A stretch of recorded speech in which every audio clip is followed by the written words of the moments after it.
All right, if I could have everybody's attention, we are going to start with our next presenter. This is Amy McManus. Amy McManus received a doctorate in physical therapy from the University of New England. She is also a certified strength and conditioning specialist through the National Strength and Conditioning Association and an emergency medical responder through the American Red Cross. Amy is employed by SMHC's Sports Performance Center and focuses her care on sports medicine, concussion management, and post-operative rehabilitation. Please welcome Amy.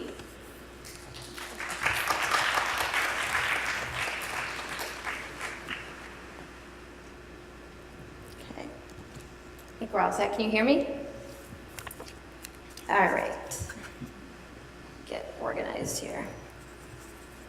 Okay, so thank you to Devin, and thank you to Shannon and the rest of Southern Maine Health Care for inviting me to speak here. And thank you to UNE for hosting. I was saying earlier, I actually played soccer in this facility before. I went to school at UNE and played an undergraduate, and we played here in what used to be the Armory in the off-season. Definitely did not look like this. We played on like this tiny square Brillo pad surrounded by brick walls. So it's kind of nice to see the upgrade. Okay, so we'll be talking about physical activity and the differences between the fat and muscle, barriers to physical activity, the evaluation and screening process for the bariatric patient, and identifying ideal exercise protocol for the bariatric patient. So this literally went in yesterday to my slide, or to my presentation. I showed my coworkers my presentation, just the slides, and I'm like, it's kind of boring. Like, you don't have any videos, no memes, nothing like that. So we spent all day at lunch yesterday coming up with a meme. Enter Sean Connery. Okay, so, but anyways, ask questions, raise your hands, speak up, no problem. You don't have to wait till the end. All right, so getting right into it. We first have to understand what our ultimate goal is, which is sustainable weight loss for these individuals. The route to get there is different for every patient, which we'll talk about later, but the underlying cause and makeup of what we have here is the same for everyone. So a lot of times people will come into our clinic and have this common misconception that we can turn fat into muscle. It's just that easy. I'm just going to turn all of this into muscle and I'll be good to go. So a lot of education, it's not exactly how it works. One cannot convert into the other, vice versa, for a few reasons. First of all, muscle is much more dense than fat. So if you take a pound of muscle and a pound of fat, muscle is going to take up much less space. So if you have two people standing next to each other, same weight on the scale, same number on the scale, they're going to look very different because of their overall body composition, percentage of body fat. And also, this is also a good reason why we try not to use the number on the scale to measure progress when people come into our clinic. It can be very discouraging, so we try to use different things like body fat percentage or like a hip to waist ratio, which we'll talk about later as well. And then the metabolic difference between fat and muscle. So I feel like I'm very loud here. They're very, very different. Muscle mass is highly metabolically active, which means even at rest, it's going to be burning a large number of calories. Fat, on the other hand, doesn't take any calories to sustain itself. Therefore, it doesn't do anything for our basal metabolic rate. So this is why individuals with plenty of lean muscle mass tend not to gain weight as quickly, and then they can lose it much faster than others.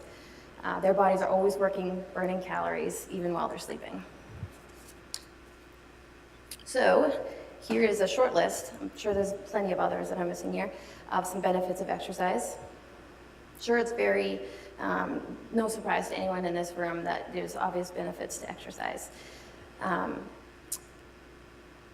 most of the general population too, but I always think it's good to continue educating people when they come into the clinic about these things and try to relate it to their everyday life.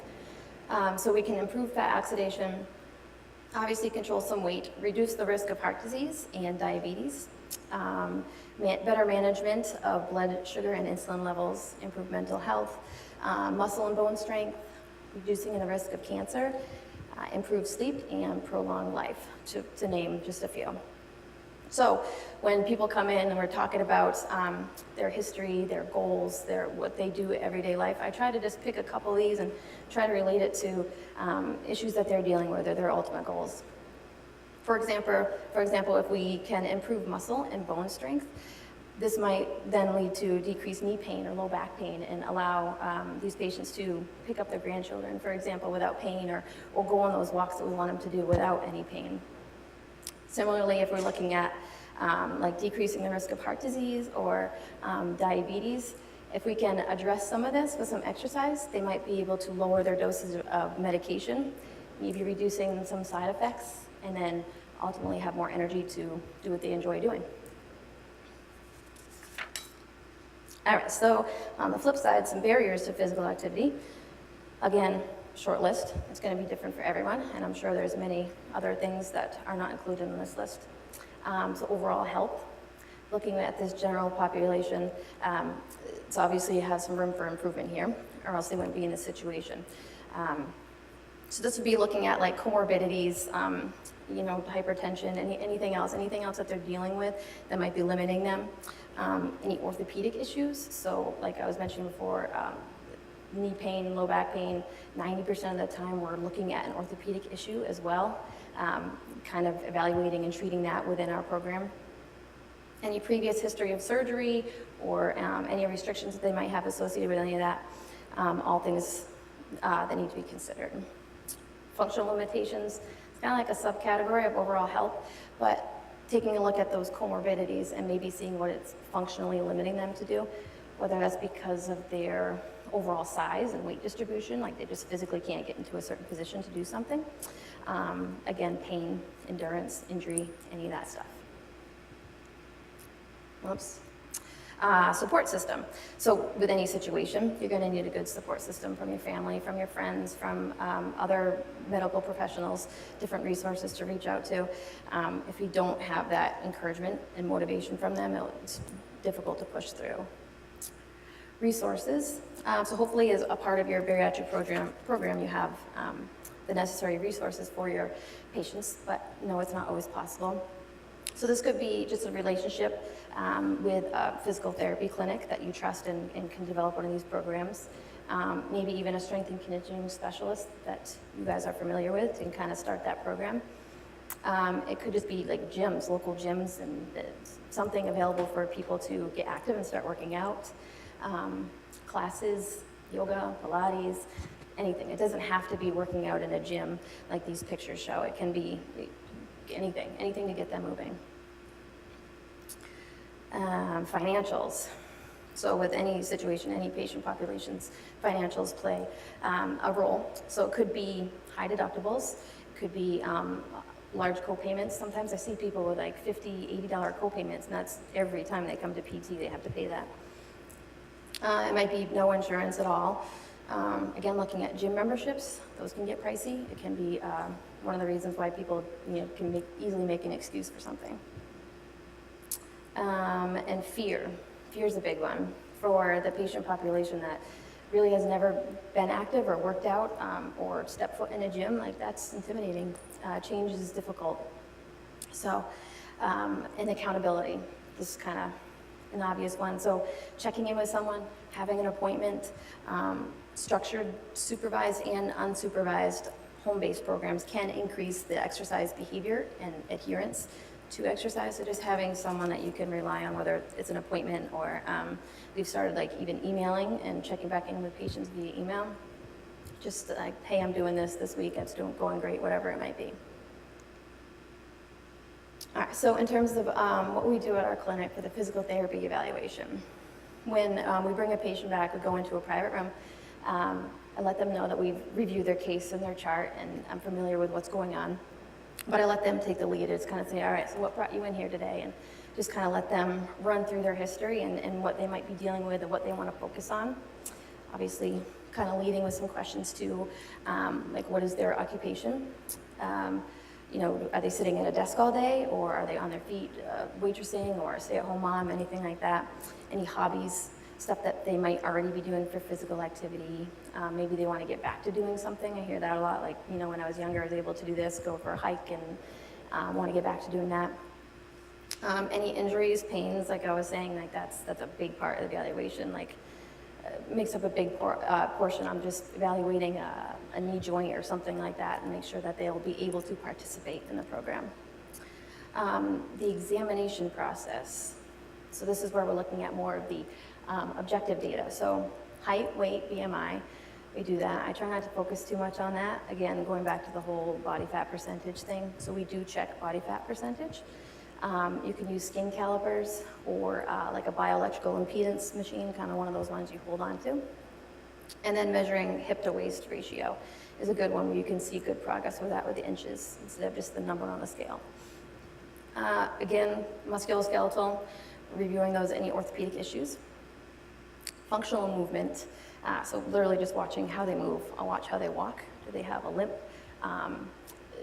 Watch them squat.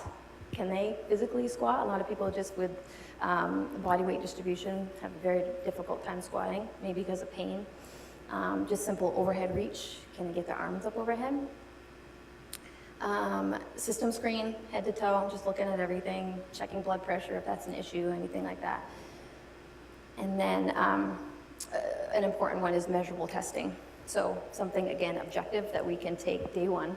I do it with them on the first day and compare a month down the road, 2 months down the road, whatever it might be. So what we do is a 6-minute walk test. So they can do it day one. They don't need any fancy equipment. All you need is a treadmill. Get on the treadmill and just have them walk at a comfortable pace for 6 minutes, and you're just measuring the distance. Sounds so simple, but you'd be amazed at the progress you can see over a few months' time, just how much longer they're able to walk. And it's something better to focus on versus a number on a scale, like I was saying. And then timed up and go, we call it. So their patients just sitting in a chair without arm supports. Right when they go to stand up, you start the timer. They walk a specified distance, turn around, come back, and sit down. And you're timing how long it takes to do that. So that's something, again, you can do to measure just overall progress, fitness, just kind of to show them that they are getting better, they are getting stronger. Good for those plateau times when they might not be seeing the numbers drop on the scale, but they're able to do things faster and easier and less painful.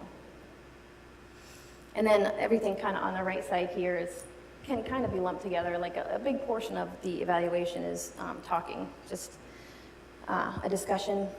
I try to make it a team effort. I'm not going to have them come and be like, all right, so this is what you need to do. You need to go to a gym 2 days a week, 3 days a week.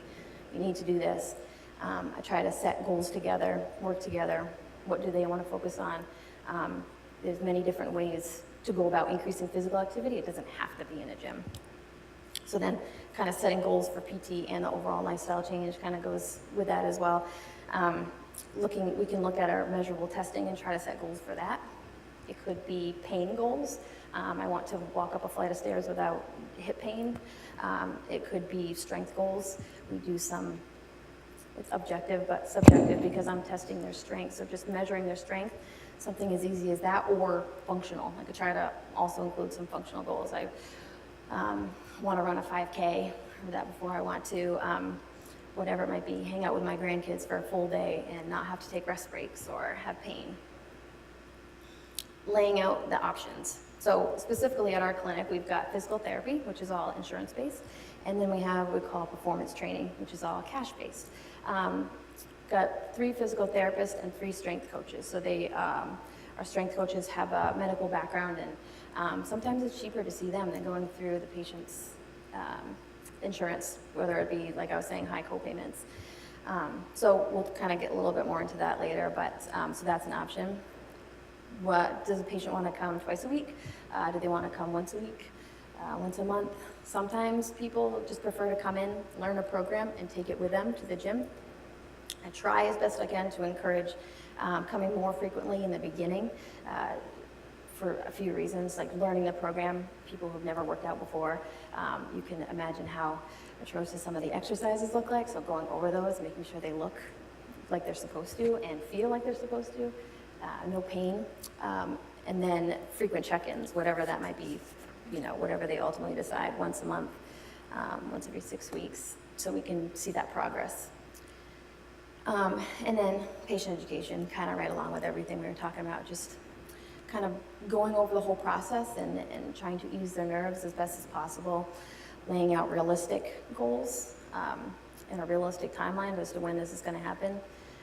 Unfortunately, a lot of people, bariatric or not, come into our clinic and think we have like a magic wand and can fix everything. So trying to explain pathophysiology and lay out a timeline for them. And when these patients come into our clinic, the day one is the evaluation process. From that, from what I find, I will develop a program from them, and they come in next time to learn it and go over it. But day one, I try to recommend you can start right now and increase your physical activity by just increasing your steps per day. One easy way that you can encourage your patients to just engage in physical activity is just getting a pedometer. So many people have like Fitbits and Apple Watches and stuff like that, and just increasing the amount of time each day that you're walking and monitoring that it is a great way to just right off the bat get going with that. I did find one study that just found that an increase in, it was using pedometers, an increase in 2,000 steps per day decreased systolic blood pressure by about 4 millimeters of mercury. So, I mean, with this population, hypertension is usually something else they're dealing with. So maybe trying to relate those two, hopefully get off or lower your doses of some medication. Okay, so general exercise guidelines. We're talking the general population, not the bariatric. Per the American College of Sports Medicine, does anyone have an idea of how many minutes per week we are recommended to work out? So minutes per week, total number. 350? Anyone else? Sorry? 150? Yeah. So 30 to 50 minutes per day of moderate to vigorous intensity activity. So this works out to be 150 to 250 minutes. That's a lot. Right? That's a lot to anyone when you think about it. And then how we break it down is cardiorespiratory, 4 to 5 days a week. Resistance, 2 to 3 days a week. Neuromotor, 2 to 3 days a week. This is like proprioception, balance, that kind of thing. And then flexibility, 2 days a week. So these recommendations are above and beyond our, what we call ADLs, activities of daily living. So a lot of times people will come in and be like, well, I'm on my feet all day. I stay at home with 2 kids. I chase them around all day. Or I'm on my feet for work all day. That's obviously not working. So this has to be above and beyond those recommendations. So again, this can be very intimidating when you first throw this out to someone. And obviously these are general population, so it's not what I first threw out there on day one. But if you have a medical professional in this field that has experience with this, developing a program, it can be much more effective and much more efficient and get more bang for your buck, essentially. Because, I mean, if you add up all those days, that's more days than there are in a week. So combining those and getting, you know, maybe one full day of an hour workout, a program that you can include the majority of those things and kind of knock those off, like that's what these people need. And then essentially you can be treating those orthopedic issues as well, like we were talking about with this program, kind of how it's built in. Oops. Okay, so now looking at the bariatric patient population, obviously we're going to do things a little bit differently, kind of work our way up to that. So research shows that when comparing normal weight controls to the bariatric population, the bariatric patient had about 50% of the recommended exercise, moderate to vigorous exercise minutes per week, and that about 2/3 of the surgical patients, post-op patients, had 0 minutes of vigorous physical activity. So just kind of confirming that we can't start these patients off back on that guidelines. You really have to knock it down and start much lower. So unfortunately, there's really not a whole lot of evidence-based pre or post-op guidelines for actual exercise. They're very small randomized control trials that are limited by sample size, length of their intervention, and there's really no great way to assess adherence to a program like this. So we do have a few guidelines from a couple different associations. So the expert panel on weight loss surgery says low to moderate intensity exercise. It's very general, nothing specific like what the ACSM put out. American Society for Metabolic and Bariatric Surgery, mild intensity aerobic and resistance, 20 minutes a day compared to the 30 to 50, 3 to 4 days a week. And the American Heart Association, very similar, low to moderate, 20 minutes, 3 to 4 days a week. and there's currently more research being done. So this might not seem, again, like a lot, especially when you compare it to the general population, but again, for someone who's never worked out a day in their life or stepped foot in a gym, it still can be overwhelming. A lot of studies I came across said the bariatric patient population spends about 9.5 to 11 hours of their day in sedentary behavior, and that at about 6 to 18 months post-surgery, these patients had spent 72% of their time in sedentary behaviors, and about half of that was in bouts lasting more than 30 minutes. And then in contrast, physical activity was accumulated in bouts lasting less than 10 minutes. So again, it's not going to happen overnight. Trying to set those realistic goals, trying to step back from those, again, those general guidelines saying you have to work out 250 minutes a week. It's just going to take some time. So now what? How do we develop a program if we don't have a lot of research to kind of back that up? Being a part of the Southern Maine Health Care program has made me realize I don't know how it can get done really without a medical professional in the field developing the program, again, getting the more bang for your buck kind of thing, incorporating all this stuff, all the while addressing orthopedic issues, all those comorbidities, taking that stuff into consideration. When's the best time to do this, pre or post-op? And even the minimal research we have says both, with some modifications. One study we came across said physical activity and physical activity readiness actually increased in the preoperative phase. So trying to take advantage of that and introduce even a pedometer, even if you're not going to refer somewhere else, just trying to get them jump-started before surgery might be a way to kind of get them going and long-term adherence on it. Obviously, in the post-op phase, can be overwhelming, I'm sure, with dealing with all the changes and the restrictions and just general post-op complications that might come up. So then trying to initiate exercise on top of that might just feel too overwhelming and be too discouraging for them. And then, again, very minimal research on duration, intensity, and frequency. But we do have some general guidelines, and we can kind of derive some of that from the general population. It has to be individualized, especially with these individuals, looking at all their comorbidities and everything they're dealing with and trying to best find a way that this person will adhere long-term to exercise. Again, thinking like, what else do you want to do? Do you want to do yoga? Do you want to hike? Do you want to bike, kayak, whatever it might be? And supervised. So accountability, support, progression of a program just kind of makes sense. And there's research also to back it. So one systematic review that I came across looked at observational studies and interventional studies, again, small sample sizes, but found that programs that can enhance the adoption and adherence to a program generally were based on behavioral theoretical concepts, individually tailored, again, and use behavior strategies like goal setting, social support, reinforcement, problem solving, and relapse prevention. It's kind of same thing over again. Okay, so this is kind of what we do at our clinic. This is a protocol. This one is for post-op. Again, you can see it's general. It's not like do 10 squats. It's going to be different for everyone. Day 1 to day 14, initiate a walking program. Again, with the pedometers, Fitbits, great way just to get up and get moving. Week 2 to 6, walk progression continues. Try to increase about 10% each day. And incorporate isometric, supine, or seated. And here, like the isometric, supine, or seated is very important. A lot of times we're just talking about abdominals, core, like how to brace, how to tighten up your core. As you can imagine, especially after surgery, there's like a disconnect between muscles and brain.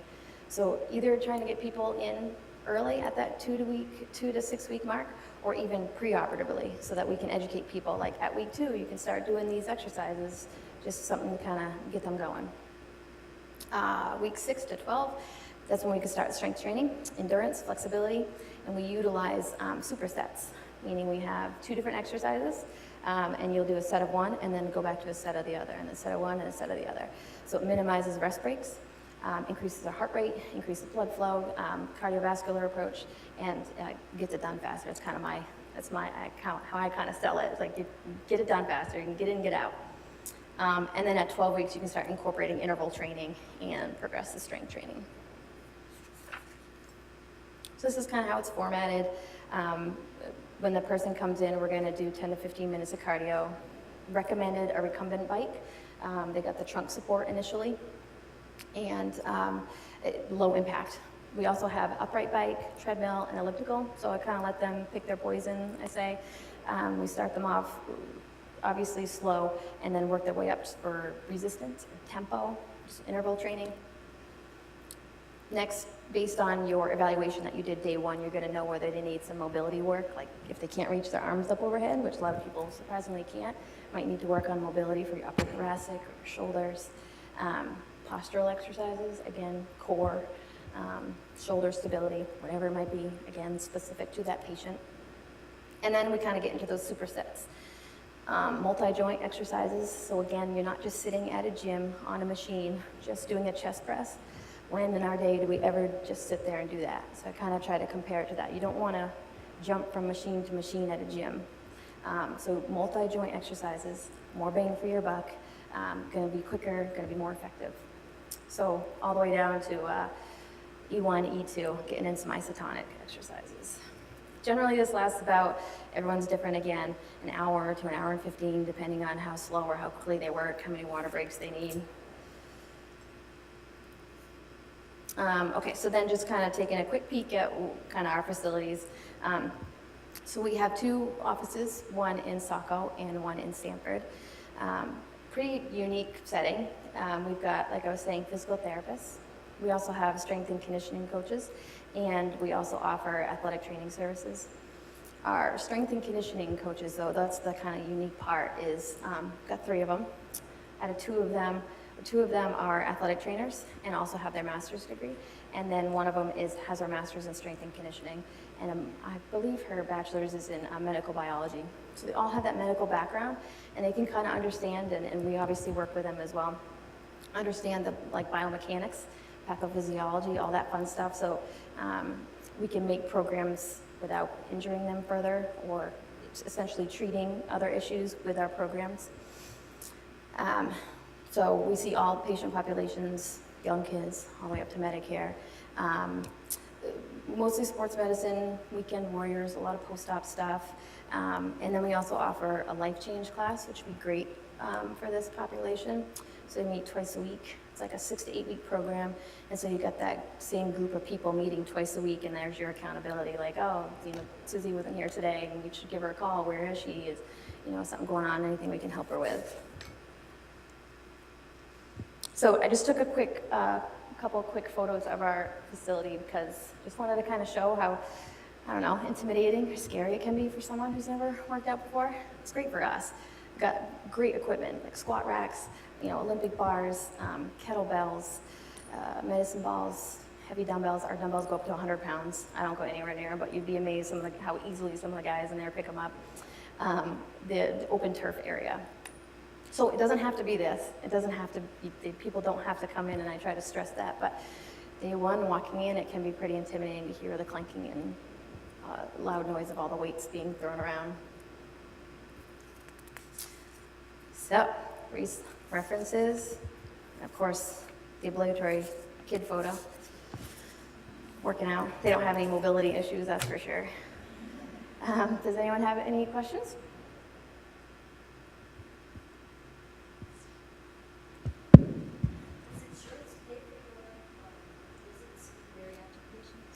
If they choose the physical therapy outlet, yes. Yeah, it does. If they choose, like I was saying, when they come in and have that initial evaluation, we go over their benefits. If they have a really high co-payment, sometimes it is cheaper to go with the performance training route. So the performance training with our strength and conditioning specialists, that's all cash-based. But it does cover the bariatric patient population if they were to stick in physical therapy. Correct. Call Shannon. What's your approach to someone who would be a pre-bariatric patient and they say they have an hour commute, to work and from work. They have absolutely no time, and they've got little kids, and you want them to start some sort of exercise or physical activity, but they just they tell you their schedule and there's no time to breathe. There's just no time. Yeah. I mean, that's a great way. You can just, the whole pedometer thing, like it's everyone can do that. Just grab a pedometer and start walking. But then education about, like, if you want anything to change, you have to make time for it. You have to build that time in and make yourself a priority. I do hear that a lot. Like, I've got, I work full time, I have kids and all that stuff, and I'm the same way. Like, it's difficult. It's tough to fit working out and taking care of yourself, but it's part of that lifestyle change. You have to make time and put yourself a priority. So try to educate them about that. But getting some light weights at home, I've done that plenty of time. Like, educate them on a program that they can do at home. Half an hour, every night after you put the kids to bed, just grab some dumbbells and I give them a band, and plenty of stuff that can be done at home. You don't need fancy gym equipment. You don't need any of that stuff. Like, try to tell them that. Like, that's like the mentality with those, machines and circuits and kind of the curves approaches that you need to kind of that equipment to work out. You don't. So Thank you. Either way.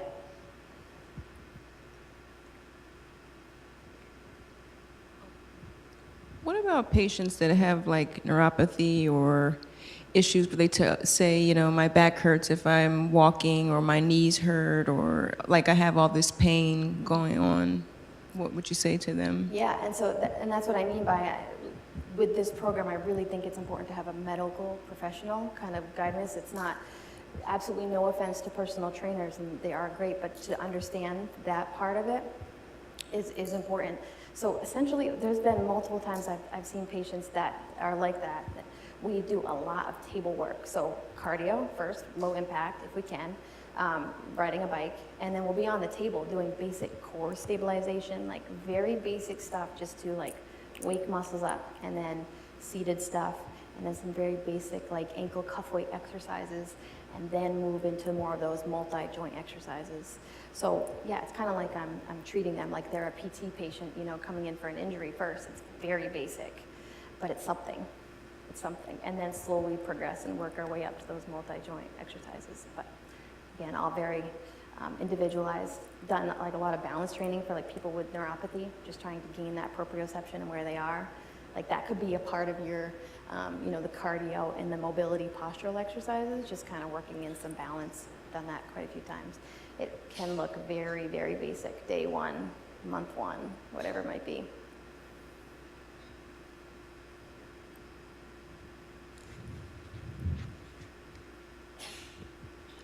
What would you recommend for a patient who starts doing extreme amounts of exercise after surgery and their intake is not, very much? I have some 6-month post-op patients that start doing CrossFit and high interval intensity training and training for marathons, and they're consuming less than 1,000 calories a day. Wow. I can't say that we haven't seen that much, but so you're saying, what do you do with people that work out too much? Well, is there a limit to the amount of exercise they should be doing in relation to the amount of calories they're taking in? I mean, I guess I would probably like leave that to the nutritionist or dietitian in terms of like how many calories and stuff like that. One of our strength coaches that I consult with all the time has her degree in nutrition too, which I will consult with them. It's not my expertise, but I would say definitely consult with a nutritionist. As long as they're not in pain and not, having too many injuries or anything like that. Like, I don't know if I would necessarily discourage physical activity, but maybe a consult or checking in, or me personally consulting with a nutritionist, being like, hey, I think they need to be up in their calories, something like that. Is that what you're referring to? Yeah, I mean, the patients that I've seen are eating. They're eating, 4 to 6 times a day, but their calorie intake is still pretty low. So I don't know if there's necessarily a danger for being in such a calorie deficit. I mean, I guess there could be. I guess it's very specific to the individual. And again, maybe a little bit outside of my personal scope of practice, and I would consult elsewhere with, the other interdisciplines that we work with, nutritionist, dietitian, whatever it might be. But I guess from just what in terms of the exercise, I don't know if I necessarily discourage that, but maybe we need to supplement and do some other things to make sure that they're not at risk for any cardiac events or anything else, like any other issues, health issues, yeah.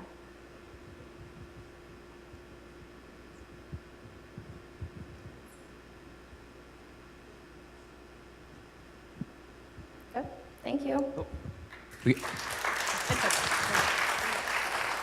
Thank you, Amy. That was great. Very valuable information. We just wanted to say thank you again to the Sports Performance Center. We are so lucky to have a great relationship with them. It is really great for our patients. I personally see pre- and post-operative patients that deal with a lot of anxiety from worrying about going to the gym or worrying they're going to get hurt starting to work out. And it's great to be partnered with a program that has very knowledgeable staff and very personable staff. So we're very lucky, and thank you again.